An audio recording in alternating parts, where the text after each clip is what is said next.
নবী বলছে, যখনই জমিনে কোনো বান্দা নাফরমানি করে তখন ওই জমিনের ওই বান্দার পায়ের নিচের মাটিটা, জমিনটা আল্লাহর কাছে আবেদন করে, আল্লাহ আল্লাহ আমার একটু সুযোগ দাও,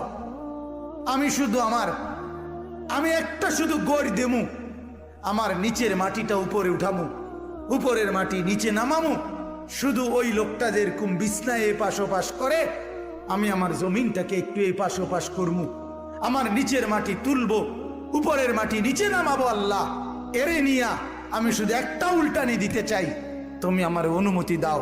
রব্বুল আলামিন তখন বলে ওই জমিনকে, না তুই এমন করিস না, ও যে আমার বান্দা, ওরে না আমি বানাইছি, ওরে আমি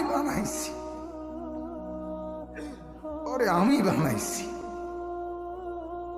এই জমিন আমি কায়নাত আমার হুকুম দিয়ে বানাইছি, আর ওরে আমি হাত দিয়ে বানাইছি, আমার হাতে বানাইছি, আর নাক আমি লাগাইছি, আর চোখ আমি লাগিয়েছি, আর কান আমি লাগিয়েছি, আর হাত আমি লাগাইছি।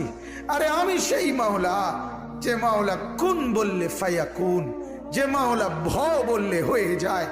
ওরে বানাইতে এভাবে করি নাই, 9 মাস পরে আর মায়ের পেটে রাইখা আমি নিজের হাতে ড্রয়িং করছি, নিজের হাতে। একবার নাক লাগাই 100 বার দেখছি, ঠিক মতো হয়েছিনি। একবার চোখ লাগাইয়া 20 বার দেখছি, ঠিক মতো হয়েছিনি। এইভাবে 9 মাস আমি তারে যত্ন করে সাজিয়ে, সুম্মা আনশানাহু খালকান আখার, আমি তারে এক মানুষ বানিয়ে এরপরে মায়ের পেট থেকে আমি বের করেছি।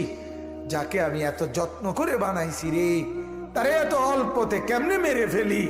না তুই একটু ক্ষান্ত হ, দেখি না ও তওবা করে কিনা, ও ফিরে আসে কিনা, দেখি না। পাকিস্তানের হযরত মাওলানা সৈয়দ আব্দুল মজিদ নদীম সাহেব রহমতুল্লাহ আলাইহি বলতেন যে এক ভেগে যাওয়া সন্তান মাকে ত্যাগ করে, বাবাকে ত্যাগ করে যেই সন্তান চলে গেছিল, 4 বছর পরে 10 বছর পরে 10 বছর পরে সেই সন্তান যদি মার কাছে ফিরে আসে আর চোখের পানি ছেড়ে দিয়া বলে, মা মাফ করে দাও, আমি ভুল করে ফেলছি, সৈয়দ আব্দুল মজিদ নদীম সাহেব বলতেন যে ওই মা ওই সন্তানকে মাফ করতে যদ্দূর দেরি করবে, 90 বছরের ভেগে যাওয়া বান্দা আল্লাহর নাফরমানি করার পরেও 90 বছর পরে যদি একত্রে একদিন এক রাত গভীরে আল্লাহর কাছে চোখের পানি একবার ছেড়ে দেয়, আল্লাহ তাআলা ওই মার আগে রব্বুল আলামিন তাকে মাফ করে দিল। এমন যিনি, তার নাম আল্লাহ।